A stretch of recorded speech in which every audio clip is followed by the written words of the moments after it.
Теплоход «Клавдия Еланская» из-за тяжелой ледовой обстановки в Белом море задерживается в пути. Поэтому 31 марта в 10 утра в Островной вылетит вертолет.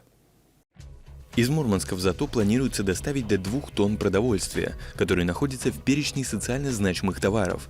Прежде всего фрукты и овощи, а также молочные продукты.